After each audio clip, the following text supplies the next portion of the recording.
오늘 말씀은 마가복음 1장 40절에서 45절의 말씀입니다.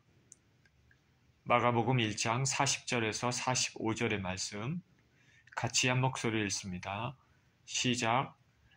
한 나병 환자가 예수께 와서 꿇어 엎드려 간구하여 이르되 원하시면 저를 깨끗하게 하실 수 있나이다. 예수께서 불쌍히 여기사 손을 내밀어 그에게 대시며 이르시되 내가 원하노니 깨끗함을 받으라 하시니 곧 나병이 그 사람에게서 떠나가고 깨끗하여진지라. 곧 보내시며 엄히 경고하사 이르시되 삼가 아무에게 아무 말도 하지 말고 가서 내 몸을 제사장에게 보이고 내가 깨끗하게 되었으니 모세가 명한 것을 드려 그들에게 입증하라 하셨더라.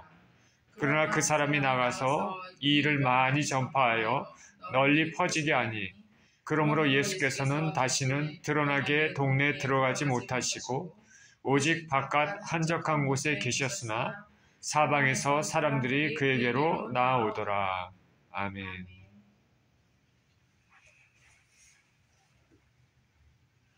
존귀하신 아버지, 감사와 찬양을 드립니다. 주님의 귀한 말씀을 또 대하는 시간입니다. 말씀이 육신이 되어 우리 가운데 거하신 그 예수님의 아버지 은혜를 체험하고 예수님이 누구신지를 배우고 깨닫고 알아가는 귀한 시간 되게 하여 주시옵소서.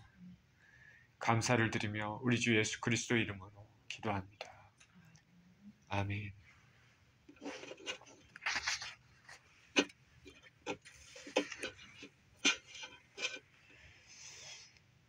예수님께서 베드로의 집에 들어가셨습니다.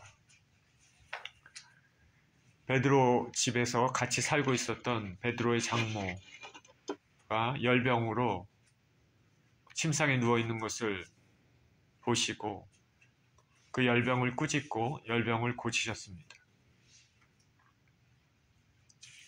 예수님의 치유의 능력을 듣고 병을 고치고자 그리고 귀신에서 노연하고자 병든 자, 귀신 들린 자 그리고 마을 사람들이 베드로의 집 앞에 모였습니다. 그날 저녁에 예수님은 그 집 앞에 모인 그 많은 사람들을 긍휼히 여기시고 병자를 고치시며 귀신 들린 자를 회복시키셨습니다. 베드로의 집 앞에서는 한바탕 잔치 분위기입니다. 사람들이 흥분했습니다. 야, 예수님, 병든 자를 고치시고 귀신을 쫓아내시는 거예요. 예수님을 누구나 다 칭찬했지만 그 흥분한 모든 것들을 뒤로 하시고 예수님은 새벽 일찍 미명에 동네에서 떨어진 한적한 곳으로 가셔서 기도하셨습니다. 그리고 아침이 되었습니다. 베드로 집에서 베드로와 그 집사람들이 일어나 보니까 예수님이 보이지 않습니다. 어디에 계신지 여기저기 찾아다니다가 한적한 곳에 홀로 계신 예수님을 발견했습니다. 예수님, 사람들이 찾습니다. 예수님 말씀하십니다. 우리가 다른 마을로 가서 전도하자. 내가 이를 위해서 왔느니라. 밤새 하나님께 기도하시고 이제 무엇을 어떻게 해야 되는지 하나님의 인도하심을 받고 지혜를 얻으신 예수님께서는 다시 베드로의 집에 들어가지 않았습니다. 사람들이 예수님을 환영하고 환호하고 그게 중요한 것이 아닙니다. 예수님은 이제 베드로 집에 모였던 그 사람들 뿐 아니라 갈릴리, 유대지방, 온 이스라엘 사람들에게 복음의 기쁜 소식을 전하기 위하여서 다른 지역으로 가십니다. 우리가 다른 마을로 가서 전도하자. 내가 이를 위해서 왔느니라. 예수님은 갈릴리의 여러 마을들의 여러 회당에 들어가 전도하시고 귀신을 내어 쫓으셨습니다. 그런 와중에서 그 예수님의 소문을 듣고 나병 환자가 예수님 앞에 찾아왔습니다.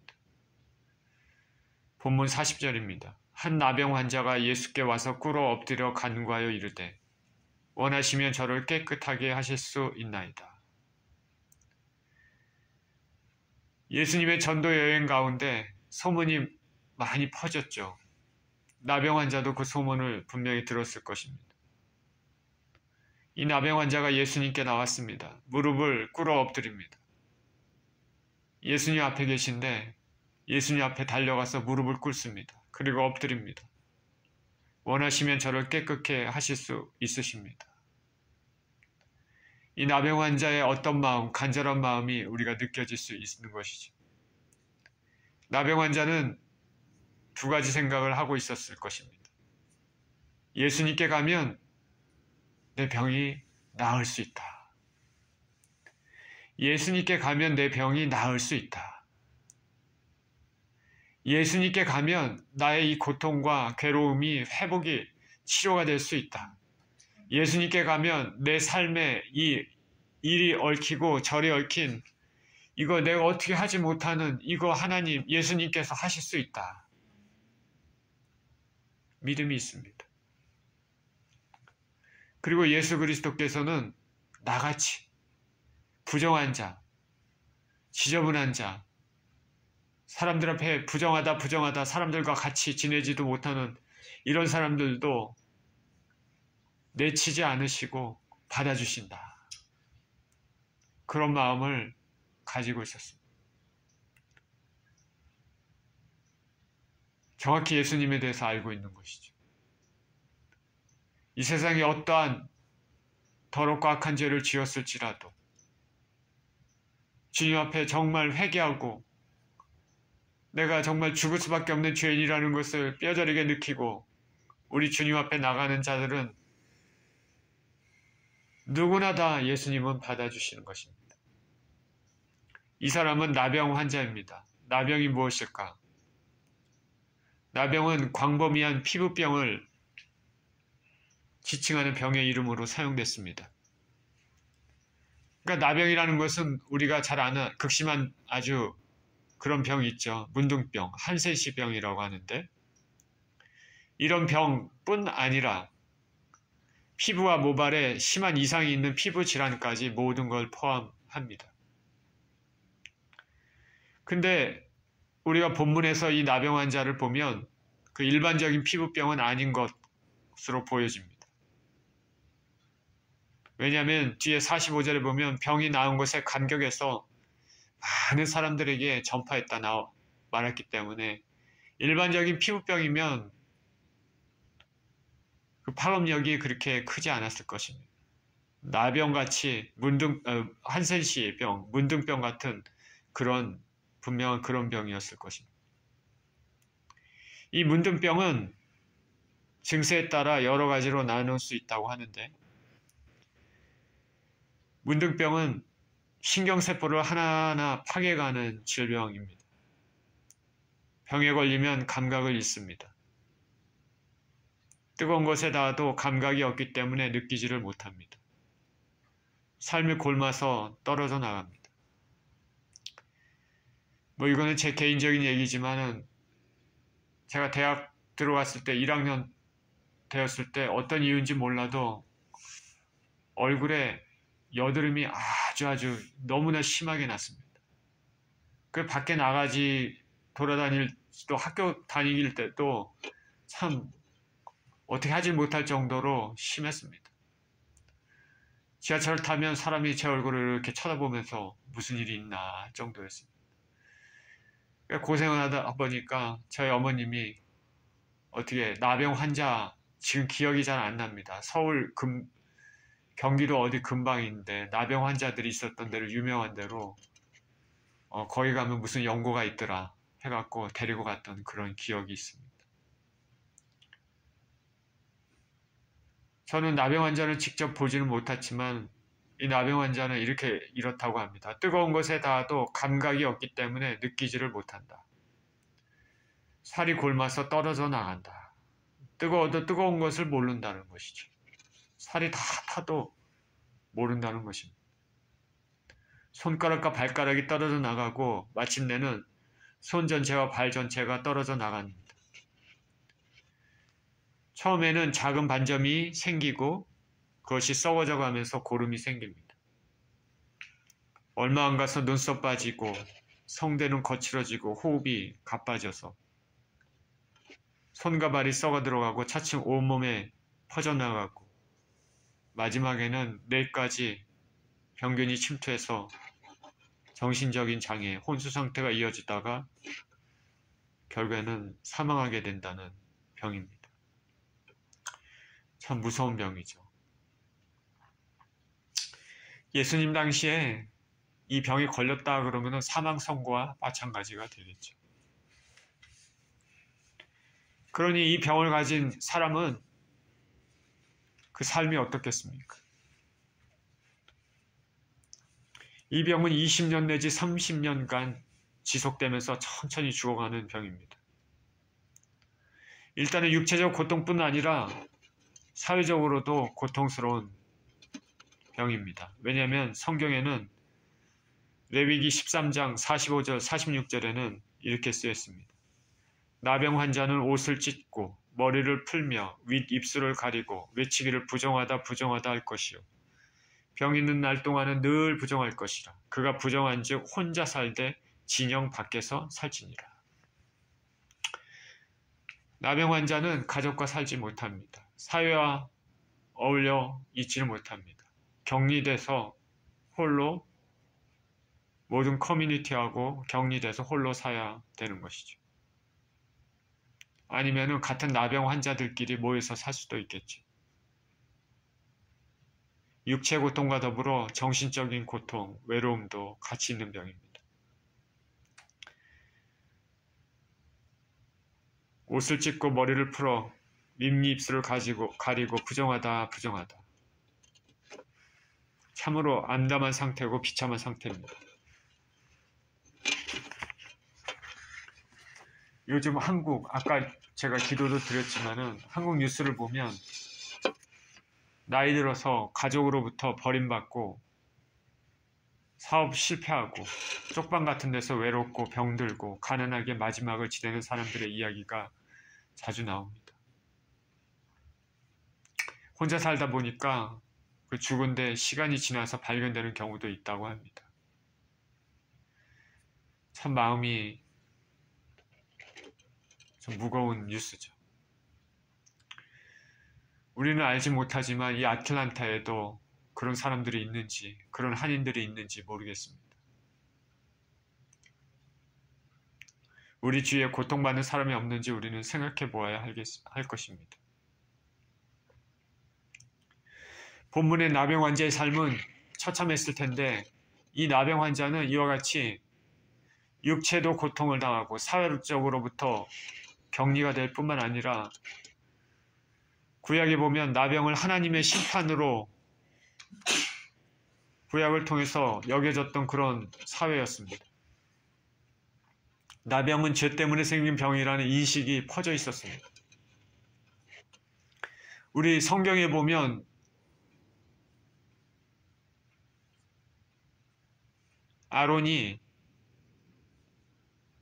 모세가 구스 여자를 아내로 취했습니다. 그것을 보고 아론과 미리암이 모세를 비방을 합니다. 어떻게 이방 여자를 아내로 취할 수 있느냐. 그 마음 가운데는 모세에 대한 권위에 대한 도전의식이 도전하는 그런 교만함이 있었습니다. 아마도 미리암이 먼저 더 선수를 친 것 같습니다. 그러자 하나님께서 그 두 사람을 부르고 구름 가운데 나타나셔서 진노하시고 구름이 떠나갈 때 미리암에게 나병이 걸렸다 말하고 있습니다. 민수기 12장 14절에 여호와께서 모세에게 이르시되 그의 아버지가 그의 얼굴에 침을 뱉었을지라도 그가 이레 동안 부끄러워하지 않겠느냐. 그런즉 그를 진영 밖에 이레 동안 가두고 그 후에 돌아오게 할지니라 하시니. 하나님께서 미리암에게 문둥병이 발하도록 그렇게 허락하시고 이레 동안 진 밖으로서 살게끔 하셨습니다. 그리고 이레 후에 돌아오게끔. 그러니까 일시적인 형벌이죠. 미리암이 죽을 때까지 나병이 있는 것이 아니라 하나님께서 잠시 미리암의 죄에 대해서 징계를 하신 것입니다. 이와 같이 성경에는 나병은 하나님의 말씀을 거역한 자에게 행해진 그 죄에 대한 대가로 이렇게 생각을 했습니다. 우시아 왕이라는 왕도 있습니다. 유다의 우시아 왕은 하나님을 잘 섬긴 왕이었습니다. 이 우시아 왕일 때 주변에 강국들이 있었지만은 유다도 강성해서 주변의 강국들에 대하여 잘 나라를 방어하고 나라가 번창했던 때입니다. 그게 오랫동안 하나님을 잘 섬기고 나라도 강성했을 때 나이가 들자 우시아 왕이 교만해졌습니다. 성전에 들어가서 제사장만 드릴 수 있는 그 제사 예법, 분향하는 것, 제사장이 해야 되는 거죠. 근데 자기가 합니다. 제사장이 그렇게 하지 마십시오. 여호와의 진노가 임합니다. 그랬더니 화를 내고 자기가 분향하려고 합니다. 역대하 26장 19절에서 21절에 이렇게 얘기합니다. 우시아가 손으로 향로를 잡고 분향하려 하다가 화를 내니 그가 제사장에게 화를 낼 때 여호와의 전 안 향단 곁 제사장들 앞에서 그의 이마에 나병이 생긴지라. 대제사장 아사랴와 모든 제사장이 왕의 이마에 나병이 생겼음을 보고 성전에서 급히 쫓아내고 여호와께서 치심으로 왕도 속히 나가니라. 우시아 왕이 죽는 날까지 나병 환자가 되었고 나병 환자가 되매 여호와의 전에서 끊어져 별궁에 살았으므로 그의 아들 요담이 왕궁을 관리하며 백성을 다스렸더라. 자, 여기서도 보면 나병은 하나님의 죄에 대한 징계, 처벌에 대한 결과로 생긴 것입니다. 그러니 사람들은 이러한저런 경우를 통해서 이거는 하나님이 나의 죄로 인한 그 징벌에 대한 결과로 나에게 허락하신 것이다. 이렇게 생각을 하고 있었습니다. 정결례상으로 영적으로 부정합니다. 사람과 격리돼야 됩니다. 유대전승에 보면 랍비가 우연히 나병 환자를 길에서 마주쳤을 때는 돌을 던집니다. 그러면서 너 있던 곳으로 돌아가고 다른 사람을 부정하게 만들지 말라. 이렇게 했던 기록이 있습니다. 근데 우리가 알아야 될 것은 나병이 모두 죄의 결과라고 말할 수는 없다는 것이죠. 아람 장관 나아만이 나병이 걸렸습니다. 하나님 선지자 엘리사를 통해서 나병에서부터 회복되는 이야기를 우리는 잘 알고 있죠. 그렇기 때문에 나병이, 문둥병이 죄로 인한 결과라고 우리가 단정할 수는 없습니다. 그런데 예수님 당시에는 죄로 인해 생긴 병이라는 그 생각들이 민간에 퍼져 있었습니다. 이 나병 환자는 자기의 삶이 이런 삶인데 예수님의 소문을 들었습니다. 그리고 담대하게 예수님 앞에 찾아왔습니다. 율법을 어기고 돌에 맞아 죽을지도 모르는 위험을 무릅쓰고 왔습니다. 이 나병 환자는 내가 가면 나는 부정하고 사회 사람들에게 싫은 그런 정말 버림받은 사람이지만 그 예수님은 그러지 않을 것이다. 예수님은 나를 받아주실 것이다. 예수님은 사람들처럼 그 당시에 유대 랍비들처럼 부정하다 돌을 던지며 멀리 피하고 쫓아내는 그런 분이 아니다. 예수님은 나를 받아주신다. 그리고 예수님은 뿐만 아니라 그 사랑이 넘치실 뿐만 아니라 예수님은 내 병을 고치실 능력도 있다. 그것을 알고 있는 것입니다. 그러니까 주위 사람들, 이목들 필요 없습니다. 예수님 앞에 나아가면 내 삶이 회복될 것이고 이 병이 고침받을 것이고 나는 살아날 것이다. 하루아침에 이 믿음을 갖게 되겠습니까? 예수 그리스도께서 돌아다니시면서 마을, 지역을 돌아다니면서 말씀을 선포하고 병을 고치시고 귀신을 쫓아내는 그 소문들을 들으면서 예수님이 어떠하신 분이라는 것을 알게 된 것이죠.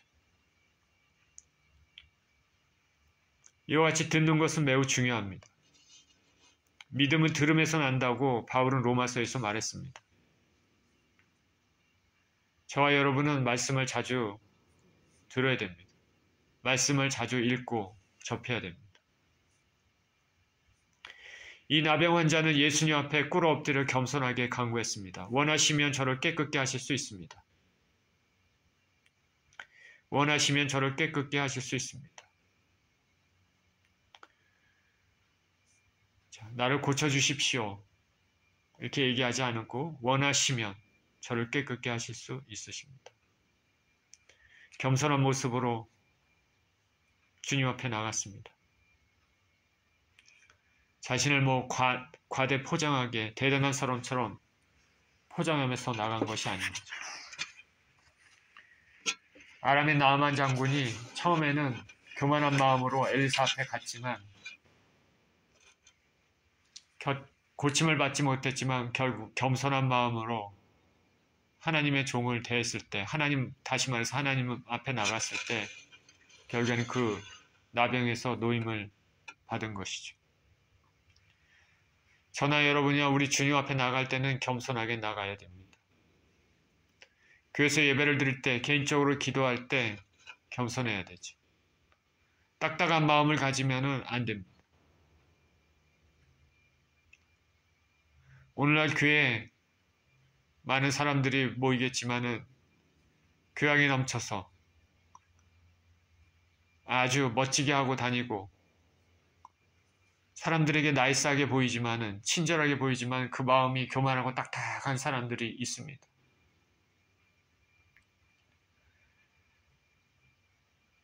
진정으로 주님의 은혜를 받기가 쉽지 않은 것이죠. 우리는 주님 앞에 나갈 때 부드러운 마음, 겸손한 마음, 간절한 마음으로 나가야 됩니다. 우리 복음서를 읽다 보면 예수님의 은혜를 받은 사람들의 특징이 하나가 뭐냐? 교만하고 딱딱한 마음 가진 사람들은 예수님의 은혜를 받지 못했습니다. 바리새인들이나 사두개인들이나 세상에 지위가 있는 사람들이 예수 그리스도를 영접한 것이 아니라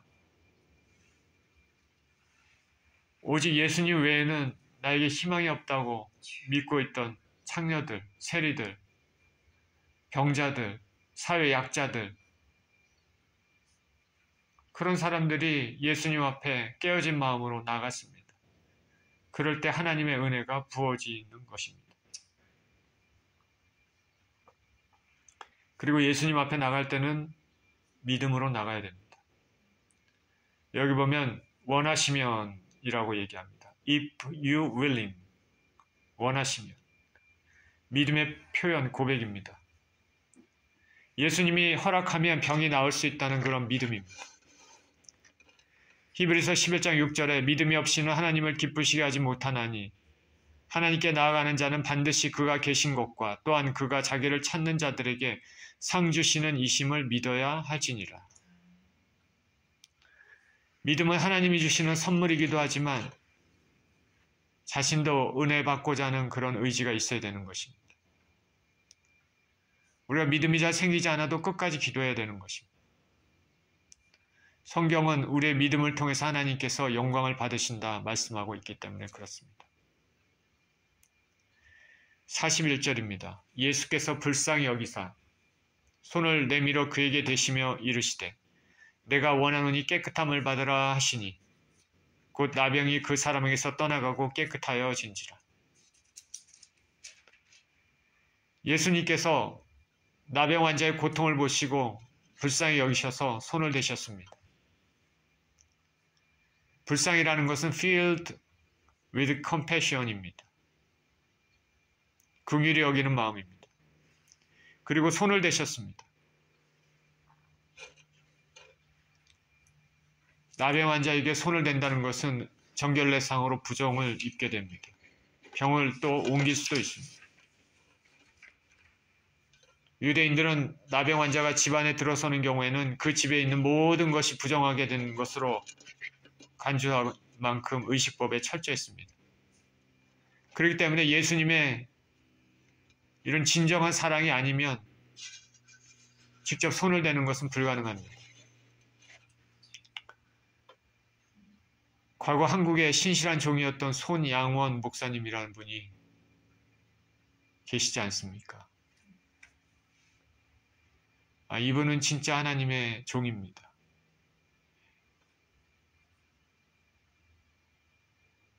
아마 천국에서 예수님 아주 가까운 곳에 계시지 않을까 할 정도로 귀하신 분이죠.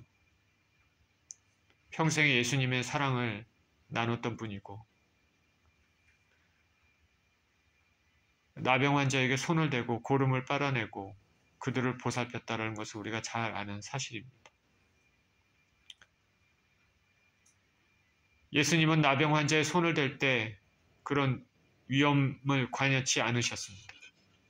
오직 예수님께서 만지심으로 오히려 나병 환자가 깨끗하게 되고 부정이 정결로 바뀌게 됩니다. 예수님 말씀하십니다. 내가 원하노니 깨끗함을 받으라. 병자의 믿음의 고백에 대해 그 말 하나하나대로 그대로 응답해 주십니다. 원하시면 깨끗게 될 수 있습니다. 예수님은 내가 원하노니 깨끗함을 받으라. 예수님의 이 말에 즉시 나병이 그 사람에게서 떠나가고 깨끗해졌습니다. 예수님의 치료는 즉각적이고 완벽했습니다. 베드로 장모의 열병이 떠나간 것처럼 한 번에 병을 고치셨습니다. 병을 고칠 뿐만 아니라 넘치는 애정으로, 긍휼로, 연민으로 고치셨습니다. 병자의 믿음대로 고침받았습니다. 이와 같이 주님은 예나 지금이나 언제나 우리의 연약함을 동정하시는 분이십니다. 저는 분명히 믿습니다. 예수 그리스도는 어제나 오늘이나 영원토록 동일하시는 어디 가서나 연약하고 불쌍한 사람들을 만지시고 고치시는 그 예수님께서는 지금도 살아계셔서 우리의 마음과 생각을 아시며 우리의 탄식과 고통을 아시며 우리가 간구하는 것에 대하여 긍휼과 은혜를 베풀어 주시는 분인 줄 믿습니다. 우리 예수 그리스도, 예수님을 진정으로 믿고 나가야 되는 것입니다. 히브리서 4장 15절에는 우리에게 있는 대제사장은 우리의 연약함을 동정하지 못하실 이가 아니요 모든 일에 우리와 똑같이 시험을 받으신 이로되 죄는 없으시니라. 43절입니다. 곧 보내시며 엄히 경고하사 이르시되 삼가 아무에게 아무 말도 하지 말고 가서 내 몸을 제사장에게 보이고 내가 깨끗하게 되었으니 모세가 명한 것을 드려 그들에게 입증하라 하셨더라. 예수님께서는 치유받은 사람들을 보내시면서 경고하십니다. 엄히 경고하십니다. 삼가 아무 말도 하지 말고 내 몸을 제사장에게 보이라. 삼가 아무 말도 하지 말라고 말씀하십니다. 다만 내 몸을 제사장에게 보이라. 사람들이 자신을 병 고치는 기적을 행하는 사람으로만 인식되기를 원하시지 않으셨습니다. 우리가 남을 위해서 기도했는데 병이 나았다. 자랑할 수 있는데 예수님은 침묵하십니다. 왜냐하면 그렇게 되면 보다 중요한 복음의 핵심을 제대로 선포하지 못할 수 있기 때문입니다. 사람들이 예수님을 임금 삼아서 정치적으로 군사적으로 로마로부터 해방시켜주는 그런 분으로 인식할 수 있기 때문입니다. 그렇기 때문에 하나님 아버지의 계획이 다 수포로 돌아가게 되죠. 예수님의 본 모습, 아이덴티티는 십자가에서 보여줘야 됩니다. 그래서 사람들이 알지 못하도록 엄하게 경계하셨습니다. 엄하게 경계하다. 헬라어 원어는 어떤 의미를 가지고 있냐면 말처럼 코를 푸르렁거리다, 콧소리를 씩씩 내며 분노를 터뜨리다. 이런 의미를 가지고 있습니다. 헬라어 원어의 의미는. 그러니까 매우 격분한 상태죠. 엄하게 경배한다는 것. 그 예수님 말씀 속에서는 성남과 분개 요소도 어느 정도 있다고 얘기를 합니다. 어떤 주석에서는 이렇게 얘기합니다. 예수님께서 이 사람이 불순종할 것이라는 사실을 이미 알고 계셨기 때문이라고 말합니다. 예수님께서 곧 보내셨다는 말에서도 사람들이 알지 못하게 지체 없이 이 사람이 가기를 명하셨다는 것을 알 수 있습니다. 그리고 아무에게도 말하지 말고 제사장에게만 보여라. 예수 그리스도께서는 사람의 명예를 받을 필요도 없고 이런 사람으로 사람에게 알려질 필요도 없습니다. 예수께서 이 병 나은 사람에게 하신 말씀은 매우 엄중한 명령입니다. 다만 내 몸을 제사장에 보이고 깨끗하게 되었으니 모세가 명한 것을 들여 입증하라. 예수님 당시의 제사장은 나병이 나았는지 아닌지 판단하는 의사와 같은 역할을 했죠. 제사장이 나병 환자가 자기 나았다 그러면은 조사를 합니다. 낫는지 안 낫는지, 어떻게 해서 낫는지, 누가 고쳤다면 그 고친 사람이 누군지, 어떤 방법을 통해서 낫는지 조사를 해야 되는 것이죠. 그리고 정하다고 판결이 나면 희생제사를 드리고 사회에 복귀할 수 있도록 만듭니다. 예수님께서는 이 사람에게 제사장에 가서 내 몸을 보이고 예물을 드려 모세가 정한 대로 예물을 드려 저희에게 증거하라. 저희에게 증거하라. 제사장 무리 그리고 종교 지도자들에게 증거하라라고 얘기합니다. 예수 그리스도께서 가시면서 하늘나라의 복음을 전파하시고 메시아 되심을 전파하는 이거를 무시하는, 경시하는,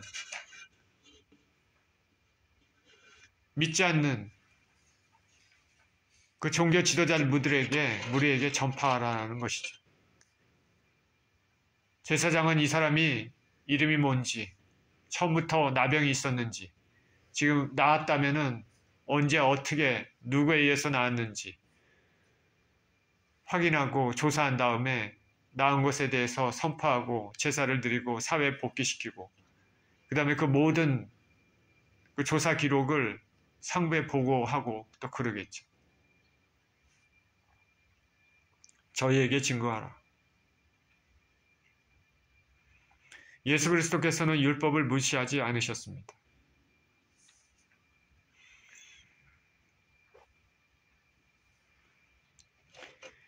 예수님께서 그들에게 입증하라 하신 것에서 제사장으로 하여금 나병의 치유가 율법의 교훈에 따라 치유된 것이 아니라 율법의 완성자이신 예수님의 사랑과 능력으로 이루어진 것임을 분명히 인식시키기 위한 것이 되기도 합니다.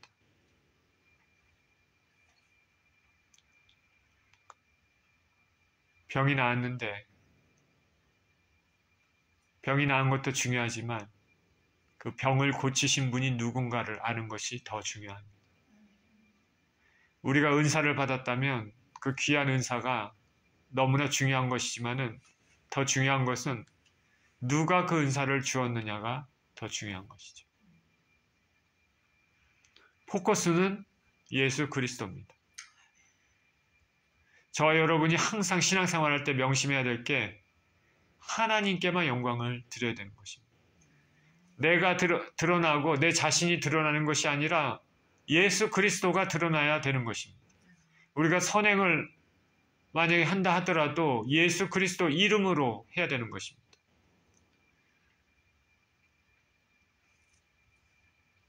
저는 우리 교회 이름도 예수 주인 교회라고 한 이유가 그런 이유 중에 하나입니다. 예수님이 주인이 되고 모든 일에 예수님의 이름이 드러났으면 좋겠습니다. 이 사실을 꼭 명심하시기 바랍니다. 내가 드러난 것이 아니고 예수님이 드러나는 것. 45절입니다. 그러나 그 사람이 나가서 이 일을 많이 전파하여 널리 퍼지게 하니 그러므로 예수께서 다시는 드러나게 동네에 들어가지 못하시고 오직 바깥 한적한 곳에 계셨으나 사방에서 사람들이 그에게로 나아오더라. 예수님께서 아주 엄격하게 함구하라 말씀하셨음에도 이 사람은 이 일을 많이 전파해서 널리 퍼지게 했습니다.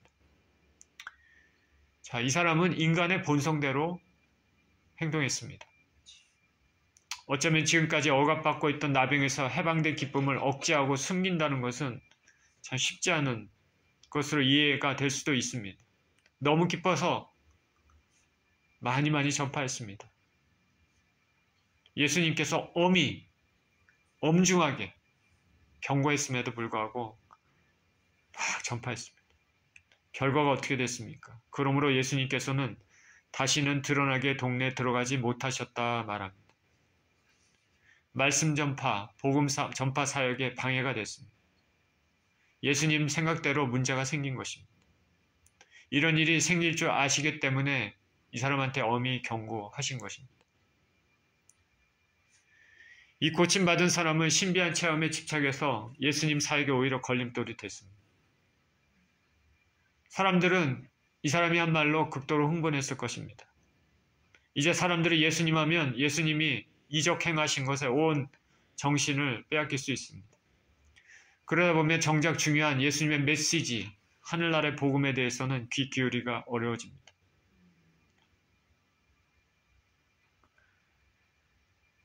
이런 이유로 예수님께서는 사람들의 잘못된 메시아관을 고치시기 위해서 당분간은 동네에 들어가지 못하고 바깥 한적한 곳에 머무르셨습니다. 다시는 드러나게 동네에 들어가지 못하시고 오직 바깥 한적한 곳에 계셨으나 영원토록 들어가지 못하신 것이 아니라 당분간은 들어가지 못하신 것이죠. 당분간은 마을로 들어가서 말씀을 전파하는 사역을 중단하신 것입니다. 하지만 예수님께서 이처럼 침묵하시고 은신하시고 계실 때에도 사람들의 마음속에서는 예수님에 대한 새로운 인식과 기대가 점점 넓어지고 커져만 가고 있었습니다. 사람들이 사방에서 그에게로 나아오더라 라고 말하고 있기 때문입니다. 예수께서는 어디서 어디 가시나 사람들을 끄는 힘이 있습니다.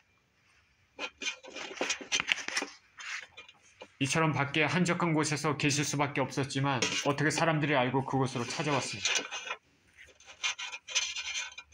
이렇게 시간이 지난 후 예수님은 수일 후에나 가버나움 동네에 들어가셔서 말씀을 전파하셨다고 마가복음 2장 1절에 말하고 있습니다.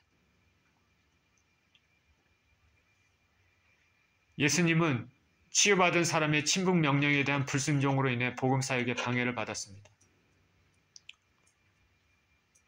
복음의 참 일꾼이 되기 위해서는 흥분과 열정만 있어서는 안 되죠. 물론 흥분과 열정은 굉장히 중요합니다. 그러나 성령의 열매에 절제가 있습니다. 우리는 무엇보다 하나님의 뜻에 대한 전적인 순종과 절제, 인내의 덕, 하나님의 뜻을 분별할 줄 아는 지혜가 필요합니다. 불순종하는 열심보다는 순종의 침묵이 하나님 나라에 오히려 보탬이 됩니다. 은혜의 기쁨, 감격의 흥분은 좋은 것이지만 예수님이 자제하라고 말씀하시면 자제할 줄 알아야 됩니다. 오늘 본문의 나병 환자의 행동을 통해 신앙인의 잘못, 또 잘한 것을 알 수 있습니다. 처음에 나병 환자는 겸손과 믿음으로 예수님께 나와서 병을 고침받았습니다. 그러나 병 고침 후에는 예수님 말씀을 무시하고 이 사실을 퍼뜨렸습니다. 우리는 하나님의 은혜를 받기 위해서는 겸손함과 간절한 믿음이 필요합니다. 예수님이 누구신지를 알아야 되는 것이죠. 또한 우리는 하나님 뜻을 이루기 위해서는 때로는 감정적인 믿음만이 아닌 순종과 절제도 필요합니다. 믿음으로 나아가고 때로는 지혜롭게 절제할 줄 아는 저와 여러분 모두 되시기를 예수 그리스도 이름으로 축원드립니다. 기도하겠습니다.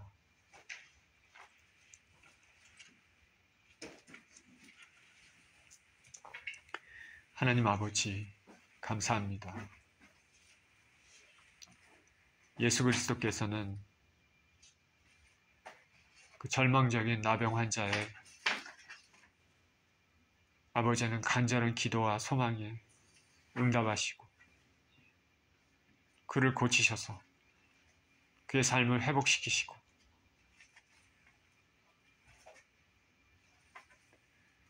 그로 하여금 새로운 삶을 살 수 있도록 은총 허락하여 주셨습니다. 이 나병 환자는 예수님께 나아가면 자신 같은 부정한 사람도 받아주고 또 자신의 병을 고치실 수 있다는 그 믿음이 있었습니다. 나병 환자를 고치신 예수 그리스도께서는 오늘날도 살아계셔서 당신 앞에 간절한 마음으로 찾아오는 모든 사람들을 긍휼히 여기시고 고치시는 분입니다. 우리가 이 땅에서 어떠한 질병이나 어떠한 고난과 괴로움이 있어도 우리를 사랑하시고 우리를 긍휼히 여기시며 우리를 동정하시고 내치지 아니하시는 우리 주님 앞에 나아갈 수 있는 것은 크나큰 복입니다. 하나님 아버지, 주님의 사랑하심과 주님의 놀라운 은혜와 긍휼하심을 우리는 믿습니다. 나병 환자가 은혜를 받은 것처럼 우리 삶에도 은혜가 풍성하고 넘칠 수 있게 하여 주시옵시고 믿음으로 주님 앞에 나아가게 하여 주시옵소서. 또한 나병 환자는 흥분에 못 이겨서 자기가 고침받은 것을 이 사람 저 사람에게 알렸다고 하는데 우리가 간증으로 하나님 앞에 하나님의 행하심을 알리는 것은 중요하지만 그러나 이 당시에는 주님께서는 함구하라고 명령하셨습니다. 오히려 복음사에게 방해가 되기 때문에 그렇습니다. 하나님 우리 삶에도 우리가 너무 격정적으로 흥분 가운데 하나님이 원하시는 방향이 아니라 오히려 복음의 해가 되는 방향으로 그렇게 우리의 감정을 나타내는 것을 주의할 수 있도록 주님 도와주시옵소서. 성령의 은사, 절제의 은사를 우리도 가질 수 있게 하여 주시고 하나님 참 온전하고 성숙한 성품을 가질 수 있게 하여 주옵소서. 하나님 아버지 오늘도 귀한 하루입니다. 축복하여 주시고 함께하여 주옵소서. 감사드리며 우리 주 예수 그리스도 이름으로 기도합니다. 아멘.